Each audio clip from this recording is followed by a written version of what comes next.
Why don't I introduce myself? So for those of you that haven't met me before, my name's Aaron Oxley. I'm the Executive Director at Results UK.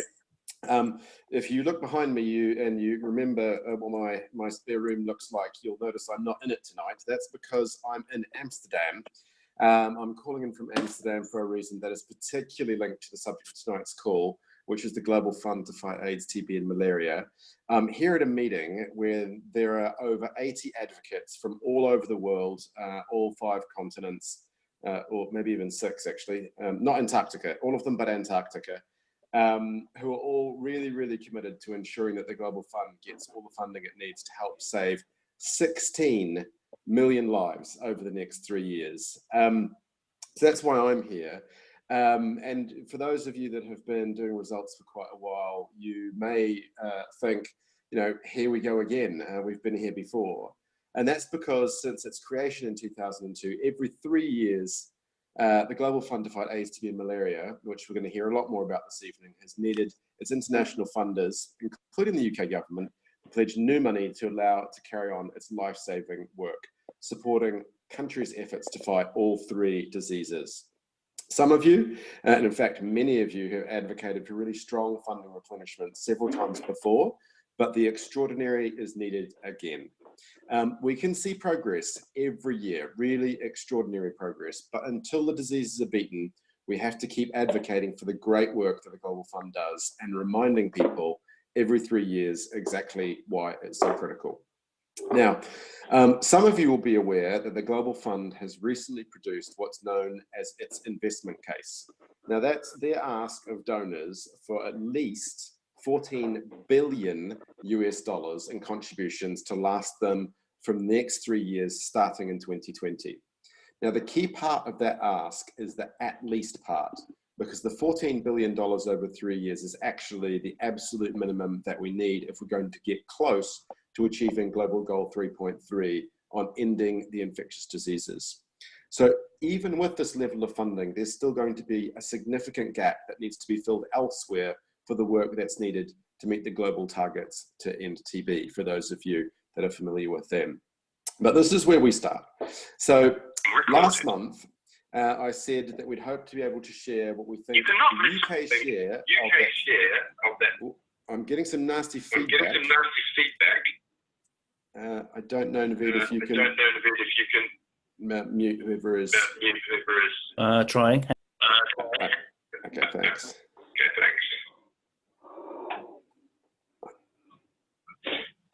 Why don't I keep talking, and you should see someone light up, who is, I think it's the 7916147046 number. Okay, sorry, I'll keep going. So last month I said that I'd hope to be able to share what we think the UK share of that $14 billion replenishment target is before World TB Day. We're definitely on target to do that. As a reminder, over the last replenishment period, which runs until the end of this year, the UK is on target to contribute £1.2 billion. Which is pretty spectacular, actually. So it gives you a sense for the scale that we're going to be asking for again this time. I'm quite sorry, but we're not quite in a position to share the final UK ask with you tonight, but I hope you can appreciate, with literally over £1 billion at stake, we need to launch this ask just right. We need to coordinate with a lot of other organizations. And so the instant that we're able to share it with all of you, we absolutely will. And we guarantee this is going to be in time for the week running up to World TB Day, which is a Sunday this year.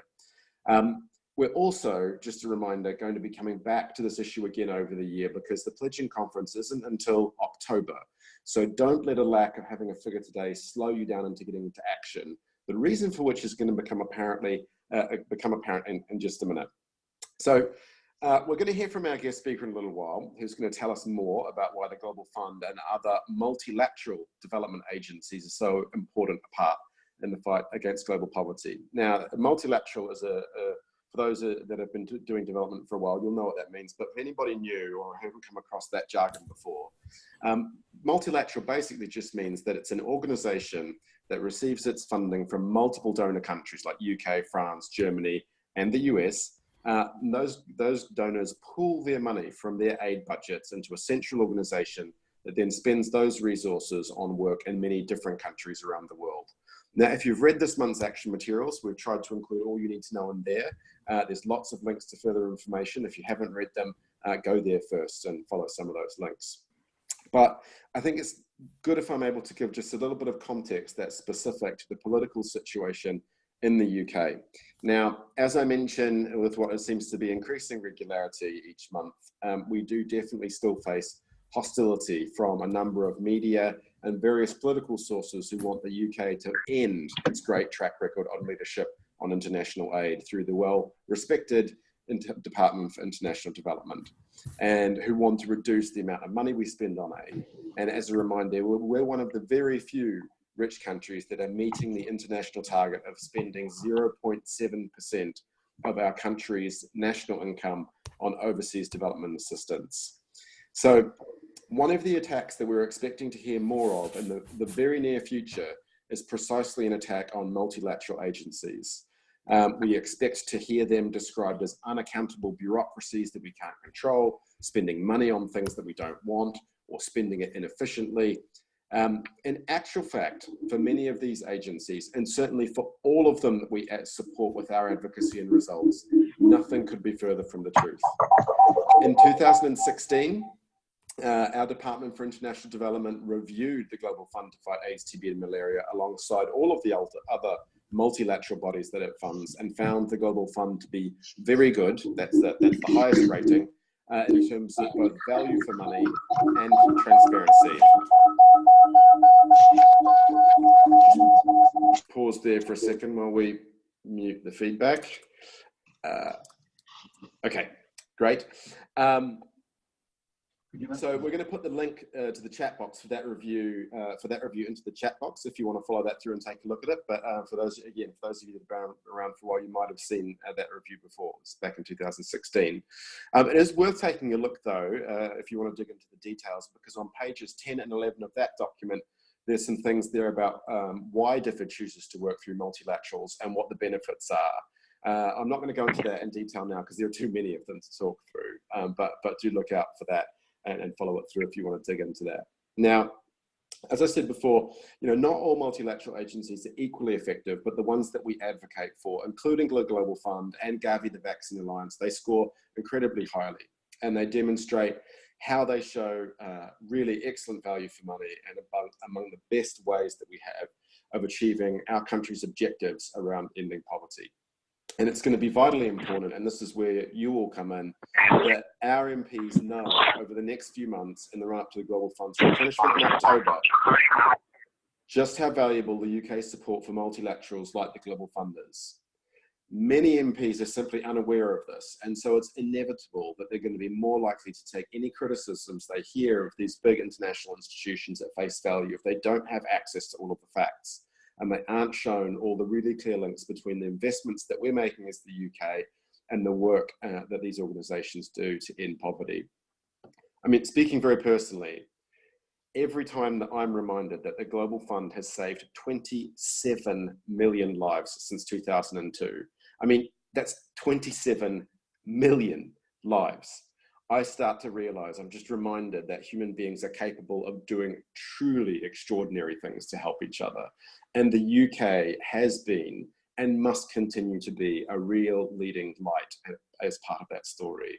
It's just impossible not to be moved when you realise the scale of what we have accomplished and continue to do so. But I'm starting to stray into our guest speaker's territory, so I'm going to stop it there. Before I introduce him, I'm going to hand over to Naveed to give the usual roundup of what you've all been doing up to, what all you've been getting up to around your campaigning on international development issues in the last month. So over to you, Naveed. Thank you, Aaron. So firstly, actually, can I introduce somebody else? I'm going to introduce Della Anderson, who is the new campaigns coordinator in the Results Office. Could you just say hello? Hi, everyone. Great to be on my first call. I've already spoken to some of you over email and in other conference calls, but yeah, good to be on my first monthly call. So nice to see some of you who I haven't met before. Thanks, Della. So Della replaces Hannah, who many of you know, and Della's now going to be the first point of contact for many of your queries. And if she hasn't already, she'll be introducing herself and learn hopefully a little bit more about your group, if she hasn't already. But if you're currently used to picking up the phone to me, however, do still keep doing that. So next, I wanted to say a really big thank you to everyone who's written to the Department for International Development on the UK's voluntary national review of the Sustainable Development Goals. That's quite a mouthful. You may remember, for those of you who are on the January conference call, we spoke about that. Since we last spoke, a number of you have shared letters you've received back from DFID, including Linlithgow, Macclesfield, Brighton and Norwich. These letters say that they're taking the process very seriously and that they expect ministerial level attendance at the UN high-level political forum in July. And that's when you might remember, when the UK will present how we're doing against the goals. We are actually really pleased with this response. It doesn't commit them to ministerial leadership, but at a time like this, with UK politics so up in the air, I do think it'd probably be a bit unrealistic to expect that. So that's a really good response, and thank you for everyone who's taken action. Also last month, we heard about the work of the Results Edinburgh group, who managed to persuade Giles Briggs, member of the Scottish Parliament, to table a motion commemorating World TB Day on the 24th of March. And both the Edinburgh and Linlithgow groups met together with Giles Briggs on the 7th of February, just after our last call. So a massive thank you to everyone in both of those groups for all the hard work that went into that piece of contact. Does Kathy or William or anyone over there want to say anything about how that meeting went and what your expectations are? It's Kathy from the Edinburgh group. Hello, Kathy. I'm just got to give you the bad news we got today, that although Miles did not get selected for debate, he has offered us an information stall at the Scottish Parliament. So we have to talk about what we'll do instead of having a debate in Parliament for World TB Day. But we've got some other options going. So the latest update was a bit of a setback. I can understand that. Thank you very much, though, for all that you've done to follow that up. And a stall at the Scottish Parliament sounds absolutely great. That really does sound good. Well done. So well done also to the Stort Valley group, who met up with Gill's MP, Mark Prisk, on the 15th of February. And they, I think, conveyed their concerns about UK aid being spent by various different government departments, and that the focus of DFID might continue to be reduced on where it's supposed to be, which is on poverty and the most marginalised. And I think they also raised the issue of the quality of the UK's nutrition programmes. But anyone in the group there, do you want to say a little bit about how your meeting went? I think you're on mute. Yeah, we got a letter back from him saying he's written to Alistair, whatever his name is. Alistair Burt, the Minister. Yeah. Alistair Burt, and he's passed our letter on. So we're going to follow him up on what he's doing about the DFID one as well. But it was a really productive meeting, and we got an article on the online version of the local paper as well, which we sent in an article, and the local journalist did a really good job of expressing what we wanted to, didn't she? Brilliant. Yeah, no, she was very good, and we got a couple of pictures in as well, so it was all good stuff. Fantastic, thank you, Jill, and thank you to all of you in Stort Valley for doing that. That's amazing. Okay, for those of you who are kind of newer to meeting your MP, I know that the Stort Valley group put a lot of effort into researching what the MP is kind of interested in, and that's really kind of critical way of kind of increasing your impact and being seen as a credible informed partner by the MP's office. So that's really great. Thank you for that. Another thank you just to the Birmingham group for trying very hard to meet their Edgbaston MP, Preet Gill, who's also an opposition spokesman on international development and therefore a bit more important at the moment. And I know that they were trying really hard, and I think they finally managed to pin her down. So Birmingham, did you want to say anything about how that one went? I know Kerry was on the call. I could see her somewhere. There she is. Hello. I've been doing pancakes because of the apron. Yes, Preet, our third time lucky. She'd been bamboozled by Brexit, so she couldn't make it to her surgeries. Yes, and she was on board very much so with the N for G, the nutrition for growth aspect of things. She seemed to be right up to date.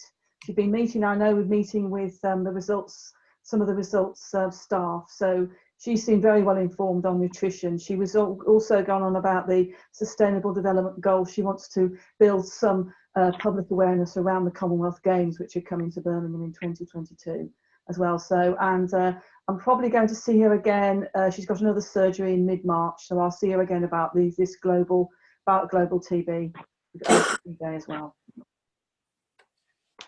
Thank you very much, Kathy. That's amazing. Sorry, Carrie, where are we? I'm sorry, I'm getting lost with unmuting and muting people. Here we are. So, again, that persistence of keeping going there is one of the really important characteristics of successful campaigning. And after a while, the MP is just going to know you're there, whether they like it or not. And I just want to say, yeah, thank you to everybody from all of us in the office for everything you're doing. Please do keep sharing your achievements with us. You can contact us, as I said, either me or Della, and it's great when you pass that information back from the politicians. It really helps. I just want to hand back now to Aaron, who I think had something to say about Macclesfield. Yeah, so one of the things, we had some news earlier in the month that after an extremely long time, we were going to have a new group leader in Macclesfield. The outgoing group leader is a young man by the name of Sanjay Farja, who will be known to many of you and who's been in results, I think, since, well, I tell you what, I'm gonna go hand straight over to Sanjay and let him tell his own story. But I do really want to recognize that Sanjay has been a phenomenal supporter of results for such a very, very, very long time. And we're really pleased that you're able to share some words with us tonight, Sanjay, as you hand over the group leadership. Okay. Oh, hello. Hi. Yeah, thanks, Aaron and Naveed, for putting me on the spot. Yeah, I think I got involved with results when I was aged 11. That's when I wrote my first letter to the MP. When there was a Conservative MP, Nicholas Winterton, who'd been around for a while. And like we said about sustained action, he completely changed his the way he was after a long time. And he told Dad years back that, you know, you've been drip feeding me for many, many years, and that slow drip feeding is what changed him. But things have changed a lot in the length of time we've been involved, like over 20 years. So we have now this 0.7% is enshrined in law. That wasn't the case back then. Results started off in Sheila Davies' back room in Wimslow, and then moved to an office in Macclesfield before moving to Leamington Spa, and then finally to London, where it's based now. And the staff team has grown from one part-time member to many. I have no idea what the number is now, but it's a lot more than one, because there are at least 3 on the call tonight. So, and the impact we've had has increased massively as well over that time.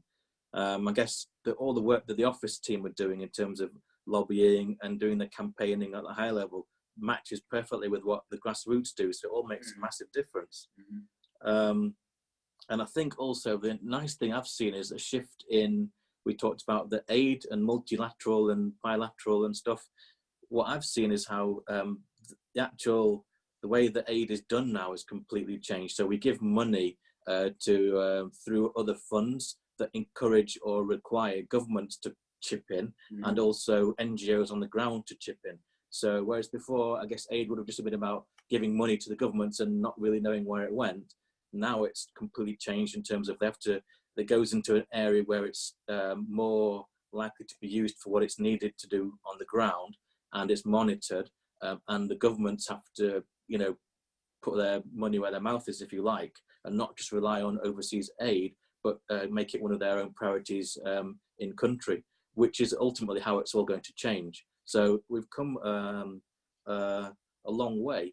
I guess for me, I still see a couple of challenges. One is our friends on the internet, or the little hamsters running the internet, and how much information we've got out of there, because I think it's a lot, and it's difficult to get. I find it difficult to get my voice heard now compared to before. And linked in with that is also the local media. I think we see a lot of local newspapers going out of business. So again, it's very difficult to get a local angle out there.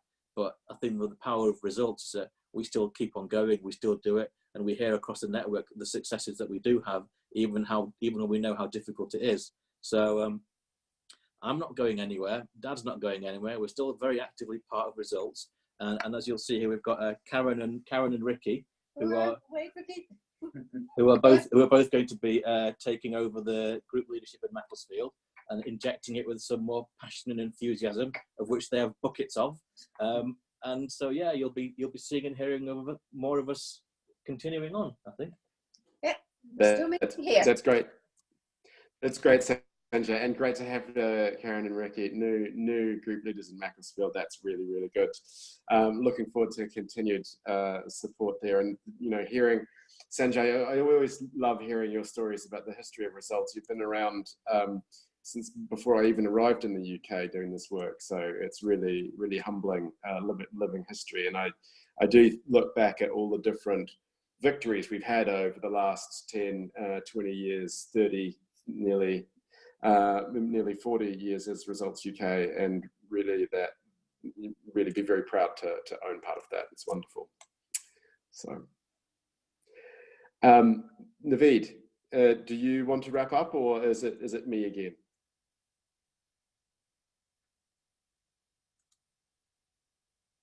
Sorry, I was on mute. That's everything from me. Thanks. Great. Okay, so I'll move on. We're already 23 minutes past, so it's probably time to jump on with the topic of tonight's call. Although, of course, not just thanks you to Sanjay and Macclesfield, but to the whole network for everything that you're all doing. We've only heard the merest sliver of it tonight. But of course, if you don't tell us what you're up to, we don't know. So do keep feeding back. You can contact Naveed or Della or really anybody, and we'll make sure that feedback gets to the right person. And so tonight's call, I've already said it's going to be on the Global Fund to Fight AIDS, TB and Malaria, and the role that has in fighting the fight against poverty.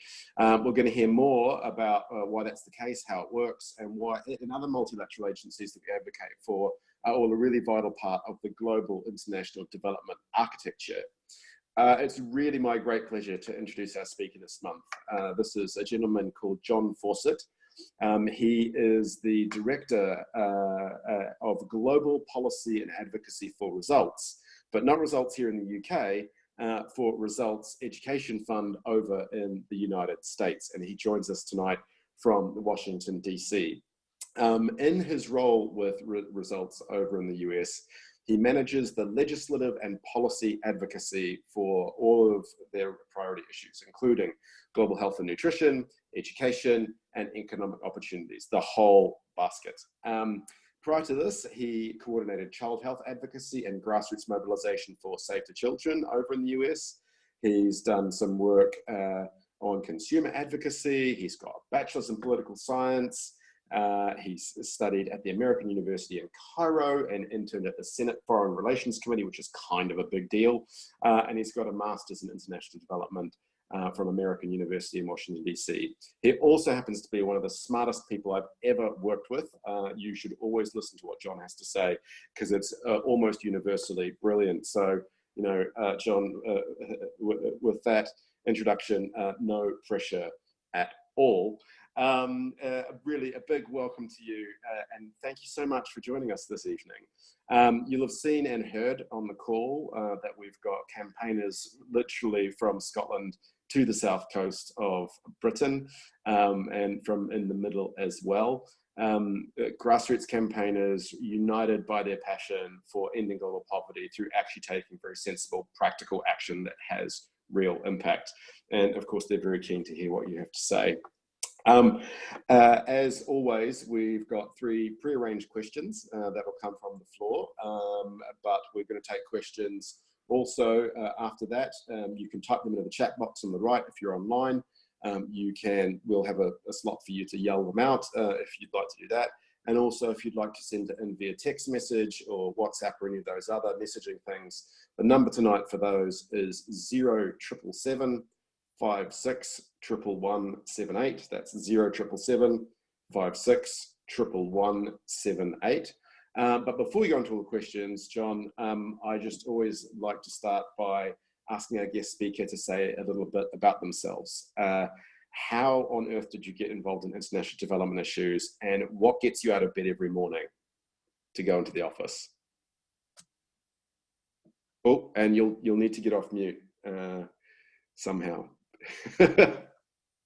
That's still not working. One of the smartest advocates in the room, not good with computers. Still not working. John, you look like you're unmuted from here. Yeah. Oh boy. Sorry, John, we can't hear you. Does that work? Yes. Yay. Gotcha. Yeah, I knew that was going to happen. Okay. With an introduction like that. Hi, everyone. It's really nice to be with you all. I have the benefit of being on our own monthly webinars with Results Grassroots here in the United States, as we like to say, from Florida to Alaska and everywhere in between. So, and it's really interesting to see, just a little bit of slice of what you all are working on, some of the similarities. I mean, the decline of local media, for example, as someone mentioned, is a challenge we're confronting here. So I think the more that we can, have these opportunities to share, the better. How did I get into the work of international development? It was by refusing to choose a particular academic discipline. One of the things that I love about the work that we do is it allows you to really stay engaged in so many different areas of kind of debate and conversation and current events. So it was actually when I was studying in Cairo, that was really when I became sort of familiar with the term international development many years ago. But for me, it was like, oh, I don't actually have to choose between economics and political science and sociology, etc. It's all sort of, it's all part and parcel of this thing that we call international development. I'll say one of the things that really gets me up out of bed in the morning is the work with our Results International partners and beyond that with the Action Partnership in countries, both in donor countries and in implementing countries, both because it's a terrific group of people who teach me a lot, but also because some of the most fun, dynamic advocacy work that I've been engaged in is when we're able to bring the power and the leverage of our international partnership to bear on a on a set of political decisions like a Global Fund replenishment or a Gavi replenishment or the Global Partnership for Education. So some of the most exciting work that I've been involved in are quick Skype chats with Aaron saying I'm going to talk to so and so at the White House this afternoon. What's the latest on how the UK is approaching a Global Fund pledge? And he will, regardless of what hour it is, send me a message back, and I'm sort of armed with fresh, credible intelligence and information to shape the arguments and the advocacy that we're doing here on this side of the pond. So it's great to be with you. Thanks, John, and vice versa, exactly the same thing. But let's kick straight into the meat of the call, we're going to go all the way up to Scotland in Edinburgh. Hi, John.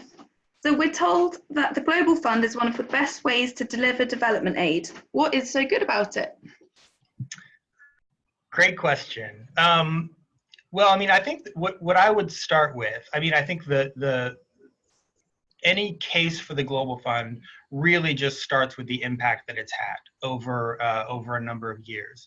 And of course, it's not only the Global Fund. There have been other, bilateral donors, and we'll talk about some of those distinctions, I think, later on. It's been the efforts of countries and communities themselves to tackle these diseases, but there's just no question that that the Global Fund has really been a key driver of the progress that we've seen in global health overall, and in these you know, kind of 3 diseases specifically.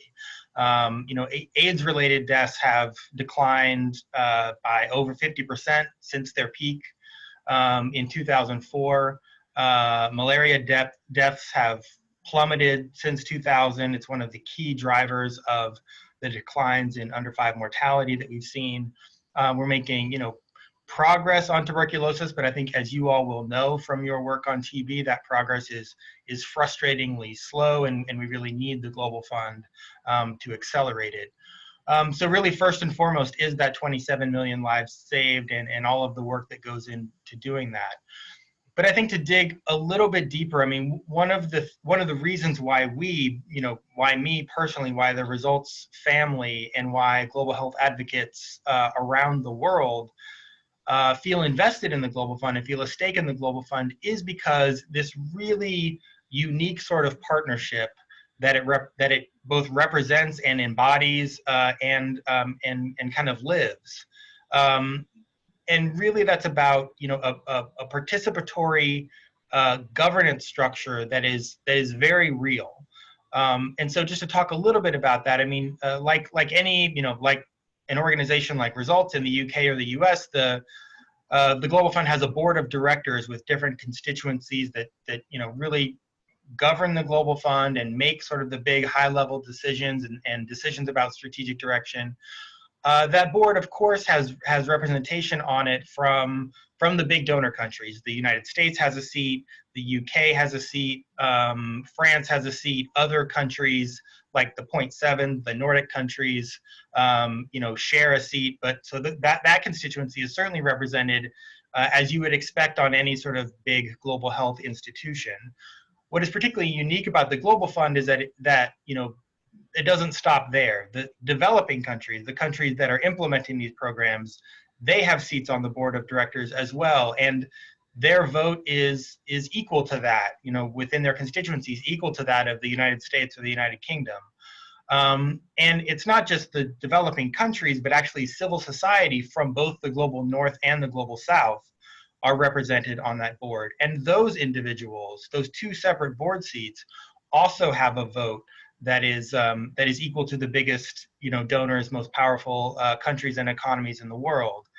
And then there's actually a communities delegation. So people, even beyond civil society, people that are directly affected by AIDS, tuberculosis, and malaria have a seat. And in fact, the current board seat is held by Maureen Marenga, a woman from Kenya who has you know, personal experience with these diseases. She's actually going to be so you get me, she's going to be our March Grassroots webinar speaker to talk about some of her experience, both, you know, in her community in Kenya and, you know, within her family, and, you know, how that translates up to the Global Fund board of directors. So, you know, what that means in practice is that, you know, civil society in developing countries or you know, can work a political process at the board level to you know, to keep ambition high, to make sure that policies are sound, to make sure that we're reaching marginalized communities. And that very participatory governance structure at the global level is mirrored at the country level. So the country has something called the country coordinating mechanism, which is the sort of group that gets together at the country level to decide how Global Fund resources are going to be spent and aligned. And the country coordinating mechanism has to have participation from civil society. It's required that there's participation from communities that are affected, so those voices are heard. So, and in case it's not obvious, the reason why that is important is not just a sort of kind of abstract principle of participation or an abstract principle of representation, although I think those things are important.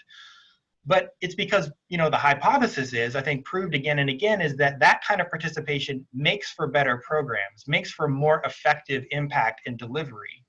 And I think we see, you know, the Global Fund in many ways was, I think, ahead of its time in adopting this kind of participatory governance, you know, when it was first founded. But now, where we are in the epidemics, we see the role of civil society and of community voices being more important than ever. Because increasingly we are not talking about a generalized epidemic of diseases in particular countries. We are talking about these diseases being concentrated in the very kind of marginalized communities and populations that governments are historically ill-equipped to and not motivated to reach and to serve.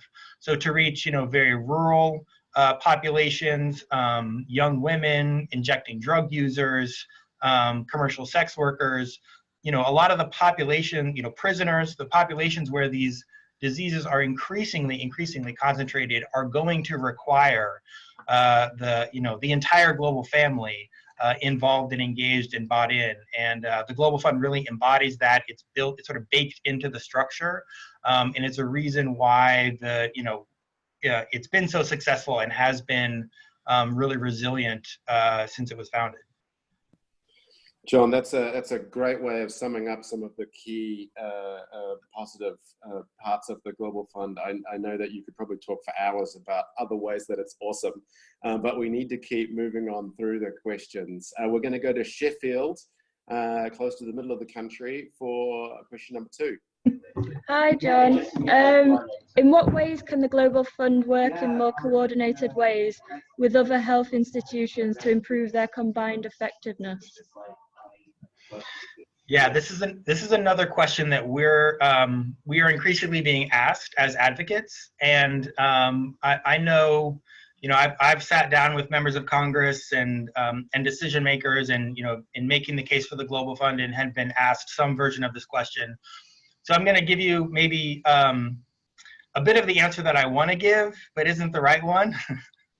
And then maybe suggest some other ways in which they could work better together. I mean, what I'll say, what I just find sort of in general frustrating about being asked this kind of question from policymakers. It's a very common question. It's an important question, but it does to me sort of suggest that maybe the fundamental problem is that we're not coordinated enough.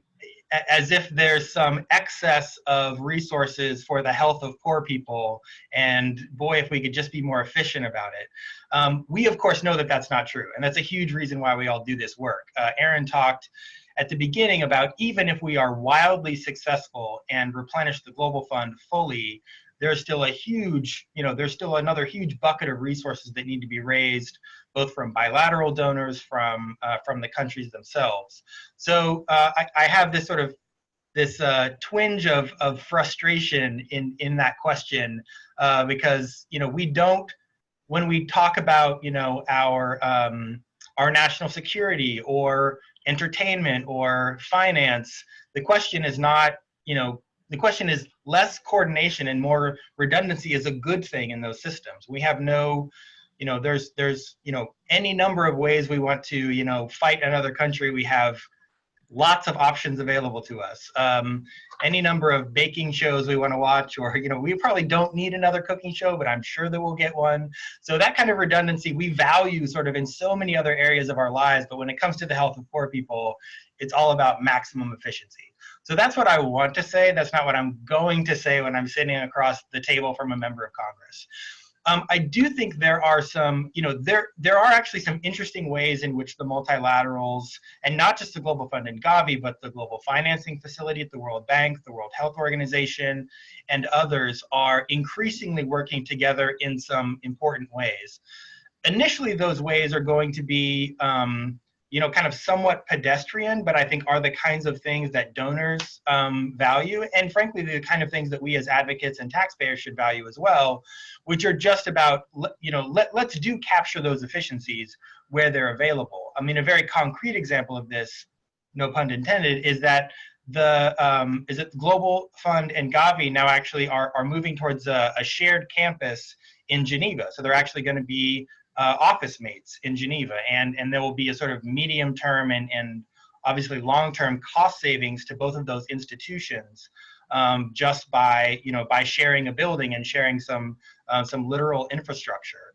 And the hope is also just by actually co-locating those institutions, you'll just start to get more, they'll just talk to each other more and coordinate more on some of these more important fundamental drivers of coordination.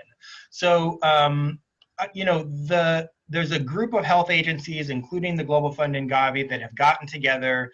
They've identified some areas for coordination and synergy. And my understanding is I think they're supposed to come to the UN General Assembly this September and present a sort of more specific plan for that. Some areas that I would like to see show up in that plan in terms of where they can be working better together. One is certainly in aligning data. Both to reduce the burden on countries for that with, we, again, as donors, as taxpayers, as advocates, ask for a phenomenal level of transparency and accountability. Somebody somewhere has to enter that into a spreadsheet that gets rolled and tallied up into a report that you or I would download off the website. So, as much as possible, kind of streamlining those requests for data and making sure we're not, burdening country programs and very busy health professionals in very low resource settings with, asking them either for the same thing or slightly different things. So that kind of alignment, I think, is really important and very key to have World Health Organization engaged in that as well, and others. Another area where I'd like to see more cooperation, I think there's a good opportunity for it, is around the issue of country graduation.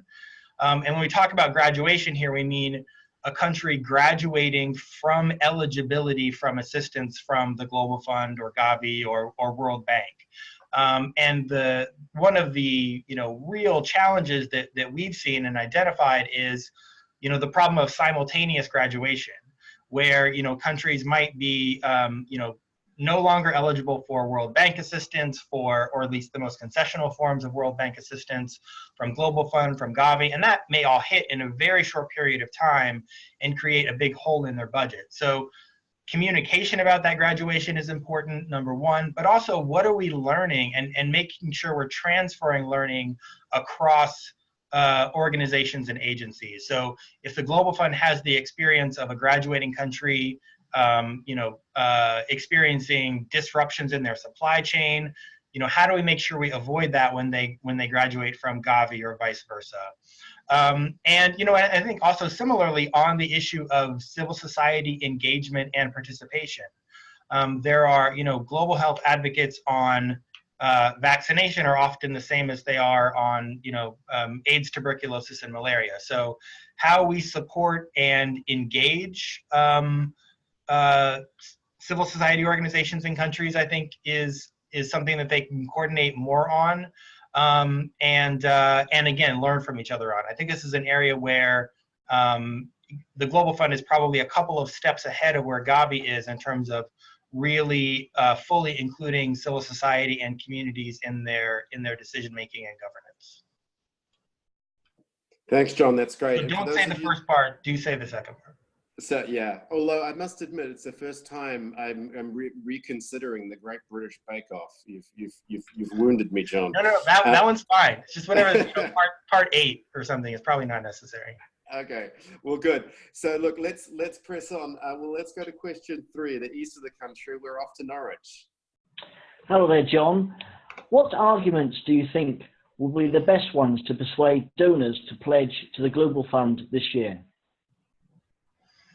Yeah, well, that's the big question, right? Because we're on the same campaign that you all are. I mean, our grassroots here in the United States have been working with their members of Congress since the beginning of the year to help build support for the replenishment, and we'll be generating media, et cetera. And so this is something that we're also working on. I mean, again, I think first and foremost is the impact, is the lives saved, and not just the lives saved sort of in the past, but something that our executive director, Joanne Carter, has really kind of taken a hold of and started to say again and again, which is, there's no maintenance scenario with the Global Fund. There is no, let's just kind of keep things steady. Hopefully it won't get worse over the next 3 years, et cetera. it's the very nature of infectious disease that you're kind of either winning or you're losing. There are no stalemates. And that is due to, again, just the very nature of infectious diseases, but in particular, things like drug resistance. And it's not just drug-resistant tuberculosis. We have, I think it's 1 in 10 people in sub-Saharan Africa that are initiated on AIDS treatment have some form of the virus that is resistant to the main to the kind of initial frontline treatment. There is resistance to malaria treatment, as well as resistance to the insecticides that are used in some cases. So we really kind of can't stand still. That's number one. There are also some unique attributes of multilaterals that I think we really need to embrace and advocate for. And partially, looking ahead to the Gavi replenishment, which of course the UK is hosting, we want to sort of be laying the groundwork for that as well, even as we're talking about the Global Fund. So there are a couple of things that multilateral funds, again, a fund that lots of countries pool their resources into, that one country or one foundation alone are not able to do nearly as well. I mean, one is pooled procurement, which is the sort of fancy term that they use for just putting everyone's money into one pot and using the leverage of that purchasing power to get the best possible price. So that's everything from the commodities that you buy, the drugs, insecticide treated bed nets, etc. So the cost of all of those is being driven down in part by the volume of things that we're able to purchase by scaling up these health programs. And also, again, by that, by the leverage that an institution like the Global Fund has in the market.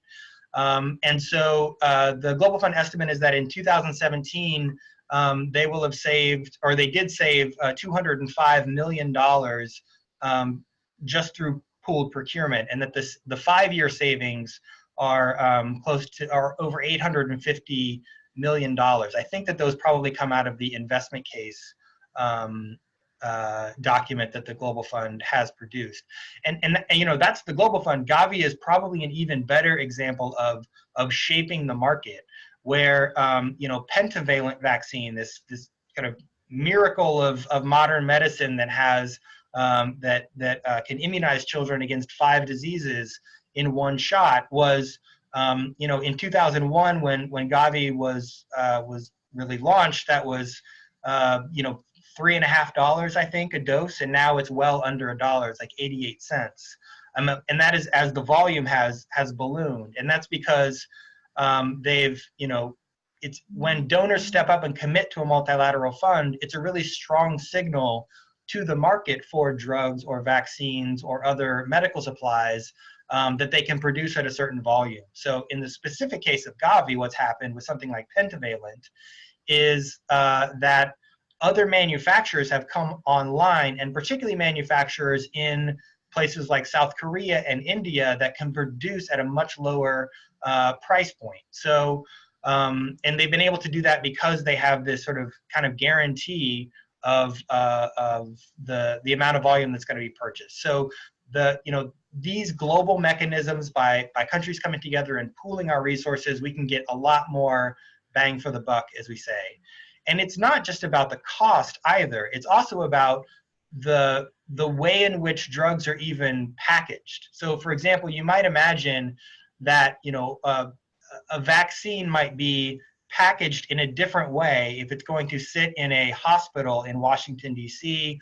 or London and be distributed to the patients that would walk through the door, as opposed to maybe put on the back of a bicycle and pedaled to a village where, or on the back of a moped, where, you might only be immunizing, 8 or 10 kids or something like that. So you're gonna, Gavi is actually able to work with manufacturers to not just produce vaccines that are needed in developing countries, not just produce them at a lower price point, but actually produce them in a way that is more accessible and usable in the countries where they're ultimately needed. The other thing that I would say, and this gets into some of the sort of politics, is about these global multilateral mechanisms in general, is the ability for them to leverage contributions from the countries that they provide assistance to. I think when there is an entity like the Global Fund or Gavi that has that represents a lot of donors and already has a multi-stakeholder sort of approach, there's a conversation there with the country about co-financing. In the last granting period, there was a 41% increase in implementing country commitments to co-finance these programs that the Global Fund is supporting. 100% of Gavi countries are meeting their co-financing commitments, and these institutions are in a kind of uniquely, I think, situated to have those conversations with countries. And then finally, it's also a way to leverage contributions from other countries. I mean, I can tell you one of the first questions we get asked when I go in to talk to the State Department here or the White House about the US contribution. They say, what are other countries going to do? What's the UK thinking? What's Japan going to do? Is France going to increase? And that, that's important to other donors. And it's certainly important to the kind of core set of donors that have supported these institutions. I think it will be even more important when we, start to recruit and broaden the pool of donors. By that, I mean, the Global Fund is a unique opportunity to basically invite anyone in, whether it's an individual, billionaire or a new emerging donor like the United Arab Emirates, for example, to invite anyone in to really all they need to bring is money, and they can be almost guaranteed an impact on AIDS, tuberculosis, and malaria. And that's only possible if the Global Fund as a central pooling mechanism exists. We don't particularly want, I don't want to pick on the UAE, but we don't particularly want the UAE, we don't particularly want the United States to just go it alone and sort of start setting up their own health programs. It's both probably not good public health, and and then you also lose all of this kind of good governance stuff. So, you do hear this common refrain. We've heard it here in the United States. It sounds like it's also there in the UK, that we kind of have less control over the resources that we give to a multilateral institution as opposed to spending bilaterally. There may be a kernel of truth in that, but what is also true is we have no control, we have no leverage over the contributions the investments that China is going to make in sub-Saharan Africa, that UAE is going to make in sub-Saharan Africa, or frankly that France is going to make in sub-Saharan Africa bilaterally. We do have a stake and we do have some control and some say and input when those resources are pooled as part of the Global Fund. So we want a strong Global Fund going forward, for impact, for leverage, to shape the market, and so that the next generation of donor countries have a solid home to basically park their money and get impact, and not try to reinvent the wheel or to try to spend that with, invest it with the set of values that doesn't meet the kind of sort of public health standard that we would expect. Wow, John, comprehensive response. Again, lots of really good reasons to back the Global Fund. As you were talking, I think a few people, including me, typed some things into the chat to reinforce and back up some of the things that you were saying, captured a couple of statistics as well. What I haven't seen in the chat box are additional questions. So I'm actually going to go straight to the floor and ask anybody that wants to ask John a question, pop yourself off mute, ask your question. We've got 6 minutes left, so keep it brief. Let's make the most of the time. Does anybody have a question to ask John directly?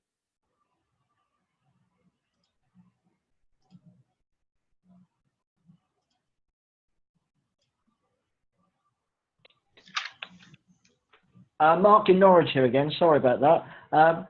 Do countries like the UK get together with, say, like France and Germany, who are obviously big donors as well, and try to actually get some of the other European countries which don't give so much to actually leverage them at all, to say, why won't you step up? Is there any combination between different countries?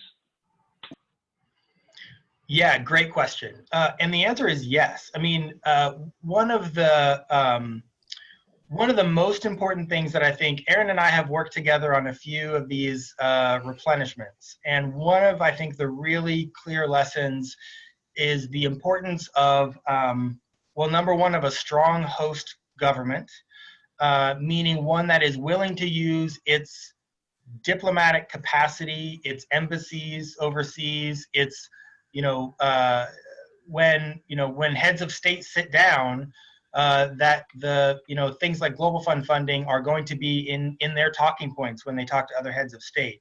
And we've seen that with when the UK has hosted replenishments. We've seen that to some extent when the US has hosted the global fund replenishment in the past. Canada 3 years ago, and we're hopeful, France this time around, and are sort of assured of that kind of personal buy-in from Macron. So the answer is yes, and that is why, even some of the campaigning that you're doing now actually gets fed up into those conversations. One of the roles of the host, in this case France, will be to lean on other countries to make sure that they don't want to be embarrassed. It's not just about the French contribution, it's about the overall success of the replenishment. So they will lean on other donors and try to make sure that we have a good outcome. That's why also some of the early commitments that you see, Ireland was an early pledge. I believe they doubled, I think that's right.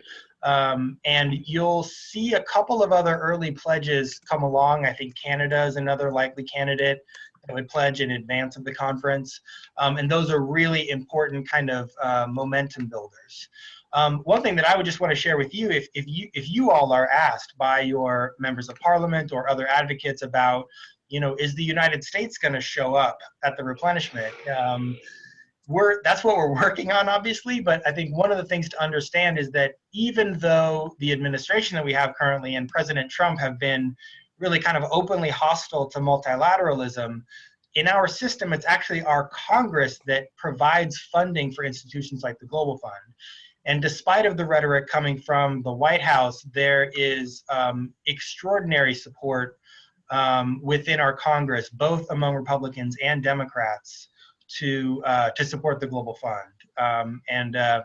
As we're able to generate those signs of support, like sign-on letters, et cetera, we want to be able to share those with advocates around the world to let you know that, regardless of what the president might be tweeting about, Congress is prepared to fully back the Global Fund.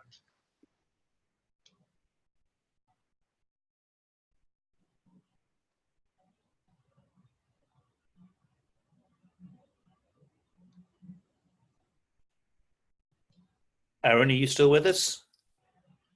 Sorry, I realized I was speaking while on mute.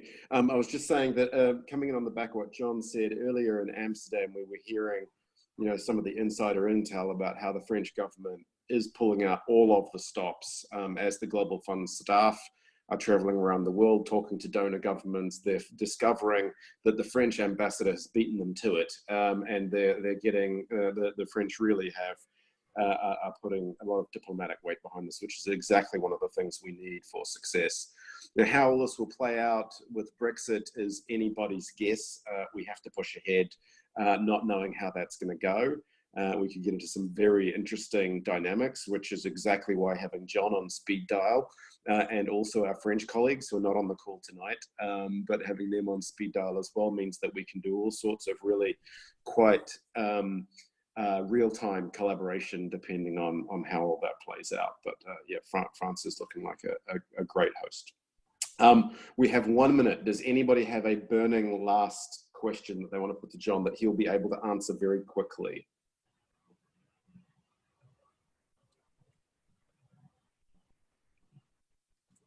Okay, I will have to, very unfortunately, because I know we would all love to talk about this for much longer, but I'm very sorry that we have to call things to a close this evening, only because we run out of time and we'll want to be respectful of all of your time. So I do want to say, John, just a really big thank you to you for joining us tonight, for bringing your expertise, your enthusiasm, your very personal insights as well. So thanks very much, John. It's my pleasure. It's great to see you all. And yeah, we also have the experience of a lot of political uncertainty, and it's these relationships that you all are forming with your MPs, et cetera, they're going to help us endure all of that. So thanks for all of your work. Thanks, John. Great. And then for all of you, I heard the Aunt John on the call. I hope that what you've heard this evening really does help you understand why we think the Global Fund's great, why it works to get really incredible value out of our taxpayer pound that we put through, and also why so many calls that we make around the UK's international development spending are around multilaterals in terms of some of the things that they can do that we would not be able to do alone. So if you're able to, please do take this month's action, which is to contact your MP, asking them to write to the Secretary of State for International Development to express their support for the Global Fund and the vital work that it does. As I mentioned, we've got wind that we are potentially about to see an attack on multilaterals in the press. We hope it doesn't happen. We think it might. So it's really timely that you're doing this work. If you have the time and if it's your thing, do contact your local media and use all of your social media channels to also promote the Global Fund. World TB Day coming up on 24th of March. I'm sure you've all got a gold star on your calendars already for that one. We will be getting you the UK Ask well in advance of that day, but there is going to be a lot of stuff going on around that day. And in the week running up to it, as we're supposed to leave the European Union on the Friday the following week, we're going to do all of our World TB Day stuff before that weekend to try and avoid some of the potential Brexit madness. So keep your eye out for all of that. There is also going to be a lot coming from the Stop TB Partnership in terms of additional TB related things, because the Global Fund, we haven't mentioned that yet this evening, but the Global Fund has been and remains the single most important source of donor financing for the fight against tuberculosis. So can build that into World TB Day messages as well. So thank you, all of you, for everything that you're doing to combat TB and the other global health threats that keep people in poverty. I always enjoy working with you all on these things, and this evening's call was no exception. Hope you found it useful. Get on and write your letters. Thank you for everything that you do, and we will speak to you again really soon. Thanks. Right. Bye. Thanks, Darren. Bye. Thank you. Bye. Bye, everybody. Bye.